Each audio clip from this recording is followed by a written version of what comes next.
Tonight, State Liberal MP Tim Whetstone kicks off a tour of the Spencer Gulf to answer the region's burning budget questions. And all the glitter and glamour is back and more fabulous than ever as the Broken Hill Festival gets underway. This is Southern Cross News with Abby Donaldson. Good evening. A decision on the selection of a site for the National Nuclear Waste Facility will be made this year, according to the Department of Innovation and Science. It comes after mediation between the Kimber Council and the Barngala people. Garth Burley has more. Despite the controversy surrounding the voting eligibility for last month's yes or no ballots for the proposed nuclear waste facility, it seems a decision on the Hawker and Kimber sites will still be made this year. Last month, native title holders, the Barngala people, won a Supreme Court injunction to halt the vote after arguing it was discrimination that they couldn't vote if they lived outside the jurisdiction of Kimber Council. The matter was then referred to the Human Rights Commission to help mediate the issue. Those negotiations took place this week, and in a statement, Kimber Council said that parties had agreed to continue ongoing discussions in the hope a resolution satisfactory to all can be reached, and that the injunction restricting the council from holding the ballot remains in place. While the Department of Innovation, Industry and Science said the conciliation between all parties allows a decision on the site to be made this year. A decision on whether the Hawker or Kimber community will be chosen to host the facility will be made this year. But when locals will, or if they get a chance to cast their vote, remains unclear. The Country Fire Service is urging rural residents to prepare for a busy bushfire season after drier than average conditions since the start of this year. The firefighting body released its seasonal bushfire outlook leading into the hotter months and suggests Port Augusta and the Flinders Ranges and surrounding areas will face an increased fire risk. They're warning everyone to have a bushfire survival plan in place. For more information, visit the CFS website. State Liberal MP Tim Whetstone has set out to answer some of the region's burning budget questions. He's kicked off the first leg of his tour at Clare to discuss future developments and policies which may affect the area. Community leaders from around the Mid-North found that the new state budget was easier to digest with a side of breakfast. As the Minister for Primary Industries and Regional Development, Tim Whetstone, stopped in Clare to answer all their burning questions. We are now looking at ways that we can rehabilitate not only the budget but rehabilitate the state's economy, but putting a focus, what I consider, on one of the great assets that South Australia has, and that's the regions. Minister Whetstone covered an array of budget concerns, including healthcare, land tax and water. I think it's really important that as a government we give every water consumer in the state the opportunity to have their say. People of the Clare community were primarily concerned about the condition of regional roads and what the state budget would do to ensure that they were safer. In our particular region, obviously the Horrocks Highway is a concern. The member for Chaffey reiterated that the state government would commit 30% of the state's mining royalties towards road infrastructure. $750 million over 10 years into our regional roads so that we can actually remain competitive and be safe on our roads. Dominic Beaton, Southern Cross News. GFG Alliance Whyalla is looking to improve communication between the company and residents. It's sending a brochure to all households, with management admitting more needs to be done to keep locals informed. This office is where Whyalla's future is being designed. The transformation team has been working on rebuilding the ageing plant to bring it into the 21st century. Its work has caught the attention of locals who are desperate to know what tomorrow will look like. People are asking and people are listening everywhere we were talking. I think the business community is really starting to switch in. And they'll get a first-hand look at what's been achieved in the last year. GFG is mailing a brochure to every household in Whyalla, outlining the work that's been done and what's to come. Steelworks manager Theans Victor says the campaign is designed to respond to concerns from residents. They're not receiving enough information. Up till now, we've been very active in trying to understand what we should be doing. And in that process, we've actually not communicated as well as what we should. While the plant hasn't visibly changed from an outside perspective, Mr. Victor says a document will show otherwise. In the renewable energy space, there's a fair amount of work that's happening at the port. and there's also a lot of work happening at the mining sites. This brochure marks the start of an increased effort to give Whyalla residents more insight.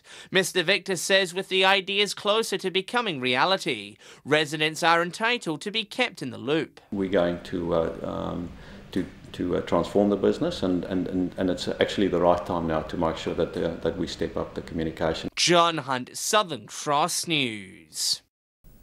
A Port Lincoln runner is flying the flag for his hometown and Aboriginal culture.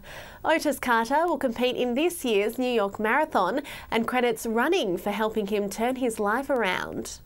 Otis Carter quite literally has the world at his feet. He's been selected as one of 12 Australian Indigenous runners to tackle one of the world's biggest marathons. No, I've never been overseas, so this is going to be the first time travelling to New York to run something that I never ever thought I'll run in my life. And to test his strength and endurance, he recently took on the Gold Coast Marathon and City to Surf Marathon in Sydney. I trained a little bit more harder, and I started getting like my PBs, and I started running heaps faster. With the gruelling 42-kilometre New York Marathon a little more than 2 months away, Otis has been training hard on his favourite track. I've been training along Pancala track most of the time. I've been running 6 times a week and have 1 day rest, and in all that running there's 1 day I do a long distance run. But running hasn't always been a focus for Otis. Growing up exposed to alcohol and drugs, he found a way out with sport.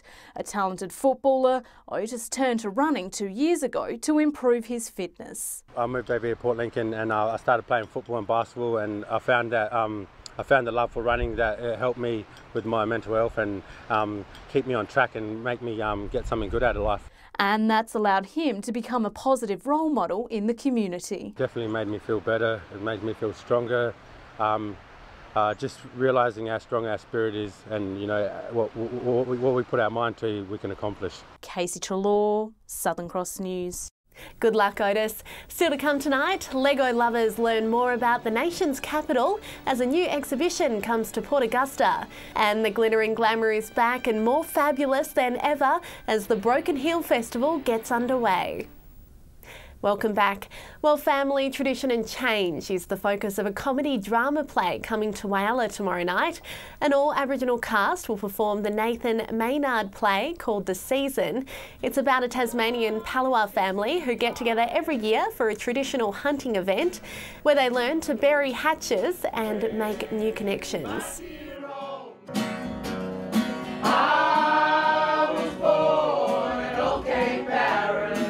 The play's about love and a family and passing on tradition and how people interact. As far as I'm concerned as well, like anyone can kind of relate to this play. Tickets are still available through the Middleback Arts Centre. Children in Port Augusta have the chance to build up their knowledge of the nation's capital thanks to a new Lego exhibition.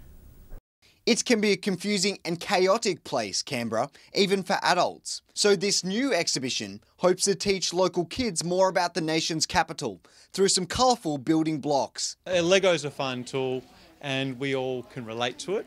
From Parliament House to the Australian War Memorial, the Brick by Brick exhibition hopes to educate Port Augusta children about the significance of the city 14 hours away from home. It's the nation's capital and it's something that it affects all of our lives, and it's the heart of Australia. But the real fun is in the Lego. These young builders have the chance to replicate some of Canberra's most iconic sites. They can build places like Parliament House or Old Parliament House. Or they can use the 30,000 Lego pieces to create new buildings that they think would be good additions to the city. We're going to add a science room where you can come in and do your own experiments.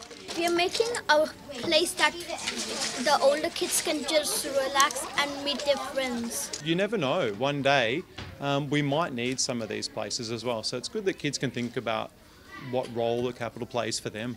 The exhibition runs until the 2nd of November at the Port Augusta Library. Garth Burley, Southern Cross News. Oh, I wish I was good at Lego. Broken Hill Council has had to postpone one of its most popular community events. The annual Broken Hill Tree Giveaway has been pushed back to later in the month as Council waits for the 1,600 free plants to be delivered from Adelaide. The Volunteers Expo has also been rescheduled to coincide with the giveaway. Therefore, we thought by postponing it might be the logical thing to do, just to ensure that we do get the opportunity to have everyone engaged and have a proper session in place. Both of the events will be held on September 22. Well, as we speak, the fabulous Broken Hill Festival is getting underway in Broken Hill tonight. Our reporter, Patrick Reinke, is down at the Palace Hotel getting into the spirit. Well, Pat, I love your feather boa. What's it like down there? Oh, Abby, it's glitz and glamour everywhere you look right now. Broken Hill is back bigger and better than ever here in 2018. Now, I've just snuck upstairs because it is absolutely booming down there. It's going to be a massive weekend ahead for the Silver City. And for those of you who don't know what Broken Hill is, it's a 3-day event celebrating everything about Priscilla, Queen of the Desert. Now, set up for the festival started on Wednesday afternoon with Sulphide Street being closed off alongside the Palace. The stage has been set up, the Priscilla bus is in place, and the huge silver stiletto has made an appearance. Last night, the Silver City Stiletto train service arrived from Sydney, bringing dozens of festival goers to town. It was a special arrival full of champagne, fake eyelashes, and plenty of glitter.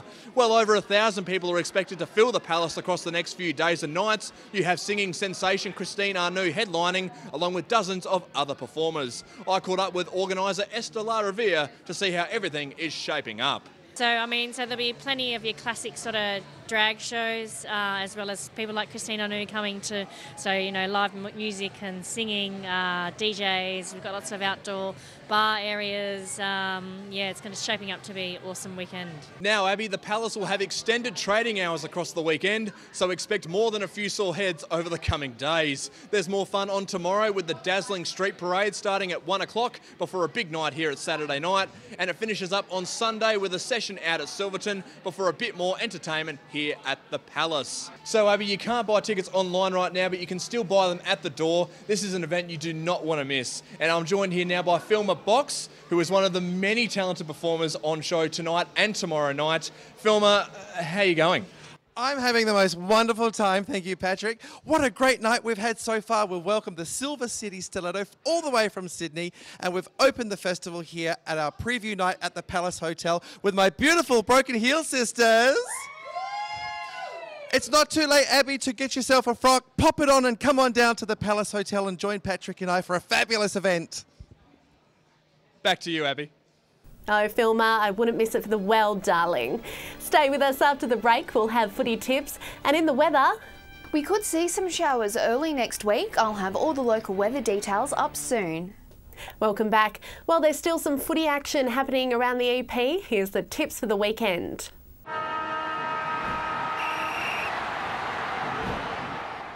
It's preliminary final time here in Whyalla, and West Whyalla have won through to yet another grand final after finally beating North Whyalla for the first time this year. North will now take on Maroona Bay, who won a thriller last week after being almost 4 goals behind in their elimination final against South Whyalla, got across the line by just 1 point.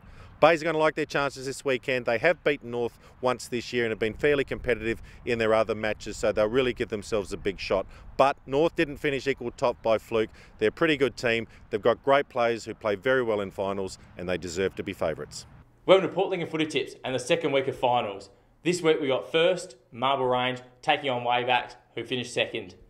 This should be a really good game, and Waybacks like to clog things up across the ground.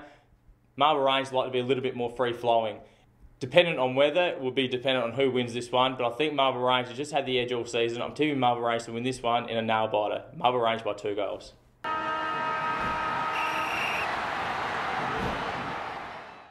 The end of the soccer season will be an emotional one for Port Pirie's Savoy Soccer Club. They'll be saying goodbye to their home of 62 years. Savoy Park will be closing its gates to the public as the team prepares to move to Port Pirie's new sports precinct. The final match at the ground will kick off on Saturday at 12 p.m.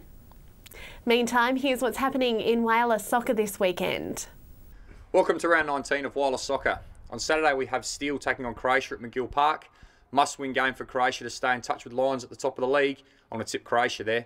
On Sunday we have Lions taking on Wanderers at Jenkins Park. Lions are just about there. I'm going to tip Lions though. The B grade, must-win game for both clubs. Winner takes all. And time now to see what the weekend forecast is looking like with Amy. Thanks, Abby, and happy Friday. A mostly sunny day across the region today, despite temperatures dropping. Port Augusta seeing a high of 19, Whyalla and Broken Hill sitting at 17 degrees. Port Lincoln saw the chance of showers and a top of 16. Before we move on, a big thank you to our viewer, Red Doherty, who captured this beautiful sunset over the beach at Port Germain. We love seeing all your weather snaps, so if you have one you'd like to share, you can send it through to localnews@sca.com.au. Back to the satellite now, and cloud across the south in onshore winds behind a frontal system is generating a few scattered showers. Skies are mostly clear elsewhere under a building ridge of high pressure. If you're spending this weekend out on the waters, northwesterly winds are increasing to 20 knots with seas reaching 1 metre. Sunrise is at 6:31 a.m. while it's setting at 6:05. Fine conditions around the Spencer Gulf tomorrow, despite some cooler overnight temperatures. 23 for Port Augusta, a maximum of 22 degrees for both Whyalla and Port Pirie. Port Lincoln can expect a sunny weekend before the chance of showers developing on Tuesday, 21 the top. Similar conditions predicted for Cleve and Woodna in the coming days, maximum temperatures sitting in the mid to high 20s. After a sunny 28 on Monday, Tuesday in Whyalla will be a little warmer. However, there is showers forecast. Sunshine over the next few days for Port Augusta, and in Kadina, temperatures will sit at 24. Port Pirie could see the odd shower on Tuesday, a top of 29 there. Temperatures in Clare will sit in the low to mid-20s next week. And in Broken Hill, after a sunny weekend, winds are predicted to pick up on Tuesday. So Abby, fingers crossed we see some still much needed rain.